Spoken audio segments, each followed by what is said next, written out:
Hello everyone, and welcome, finally, to episode 6 of the Hardcore Iron Man series. This has been delayed, and it's still a shorter video than normal, and that's simply because I had the 24-hour challenge to record. I recorded all 24 hours of that, and then I had double XP to do. I did about 36 hours of Slayer during that, so it's all been really busy for me. So this is what I've managed to get done in the intervening time since the last episode. It's not much, but it's what it is. I thank you all for your patience in waiting for this. I know it's been way longer than any of us wanted, including myself, but let's just go into it and see what's happened. So we start with some daily challenges. We have a smithing one, a cooking one, a mining one, an agility one, and a hunter one. Let's claim those, and do we get any levels? Yeah, we get some hunter. We get ourselves up to 49 hunter, and with that done, it's time to head into some Reaper tasks. Let's go to Barrows.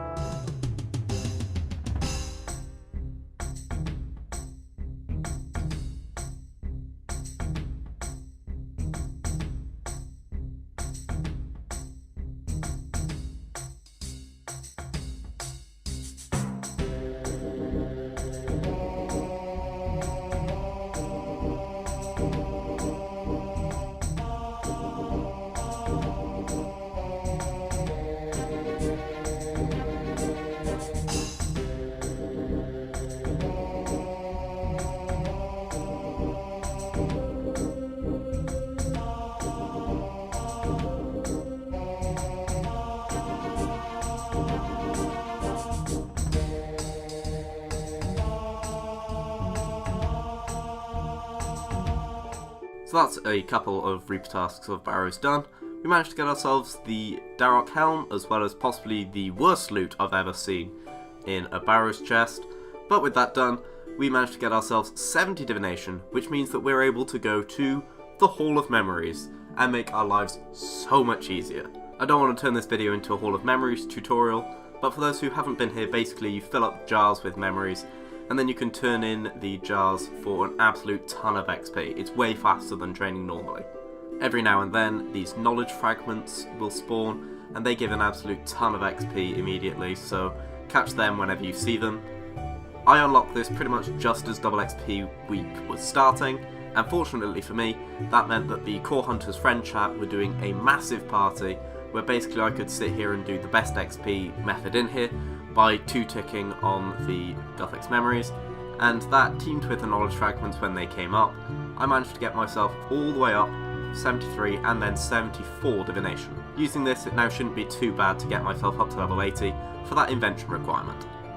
Now on to the obligatory questing portion of the video. I decided that for this video I wouldn't go for a particular number of quest points, but I wanted to do pretty much all the free-to-play quests. There's only one that I didn't do in this episode. So first off was the Perils of Ice Mountain. I just saved countless people on Galanor. And then Soulsbane was next. This one was just kind of weird. Like, I mean, there's nothing wrong with the quest, but it was kind of odd. But it's done. It unlocks a new area that you can train in. I don't think I'm ever going to. The next free-to-play quest was the Return of Tutorial Island Beneath Cursed Tides. This is the final boss fight, sped up by a factor of like 6 or 10 or something. It just took ages. I think it took like 3 or 4 minutes because the Karassian guys just kept spawning and I had to keep stopping to get rid of them. It wasn't hard, but it was just frustrating and an annoying boss fight, but it was done, and fortunately this quest does have some really useful unlocks. First of all, it gives you access to the Oyster Monthly, which gives you a bit of farming XP and a bit of fishing XP, as well as giving you a clue reward every single month. So there's a chance of getting a die or something useful there. Well, fortunate component would actually be useful. And also I got a 10,000 XP lamp, which amazingly I was allowed to use on summoning, so all the way up to 28 summoning just from that. Next up was the One Piercing Note quest. This gave me a couple of quest points. I'll have to come back here at some point to get the Holy Chithara for Master Clues, and we are able to make illuminated god books now. I mean, eventually, once I got the prayer level. Chef's Assistant was next. That was, again, a really nice and easy one. And that was all the free-to-play quests that were left aside from Broken Home which I'm going to do a little bit later. I want some more HP levels before I go off to do that. Then daily challenges, 50 hunter from completing the actual hunter part of the daily challenge. Then we had a construction, a cooking, a hunter, and a summoning daily challenge. And we managed to get ourselves 3 construction levels up to 27, 2 summoning levels up to 31. So a big day for summoning during this episode, between this and the Beneath Cursed Ties quest. Then back for some more Reaper tasks. We got a Dagonoth one, and we got the Dragon Hatchet already. I'm amazed at how quickly I managed to get it. It took me like 250 kills on my main Iron Man. During this same trip, we got ourselves 50 Prayer, and on completion of the Reaper task, we got ourselves 49 Slayer. So a really, really good Reaper task for us. We managed to get ourselves the Rock Shell top as well, which is tier 50 power armor, I believe, and can be upgraded later.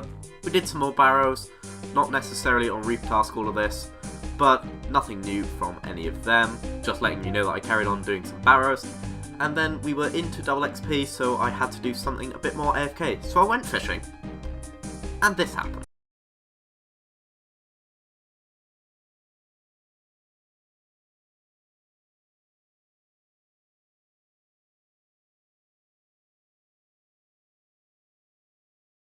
Yeah, I got the Bubbles pet at 63 fishing.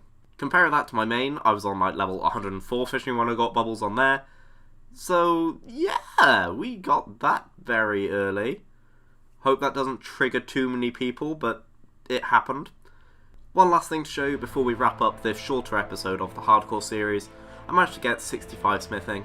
I'm trying to get that as high as possible before archaeology, trying to make the best Matic I can for release.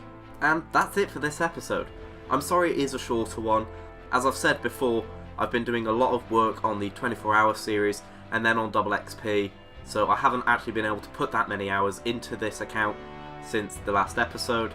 I'm also trying to get ahead on videos for when archaeology is released. I want to have a few videos stocked up so that I don't have to stop training and I can keep going while still releasing videos regularly. So you will see some things that appear outdated in terms of updates, and that's just because I'm a bit behind on the YouTube side of things as opposed to reality. In terms of total level, I did take a screenshot of where I was when this was recorded, but for the life of me I can't find it. I can tell you that I'm starting to approach the 1600 barrier, which of course is the level required for a second life on a hardcore. That will cost me 10 million GP though, and that is way down the line. I still haven't actually bought the first one, I should probably do that. But anyway, I hope you enjoyed this video. Again, I apologise it's a bit shorter than usual, and I will see you next week for another episode. I've got some big goals to try and do before archaeology is released, even though some of them will be shown after the release. So I hope you all enjoy what's coming up. I'll see you. Goodbye.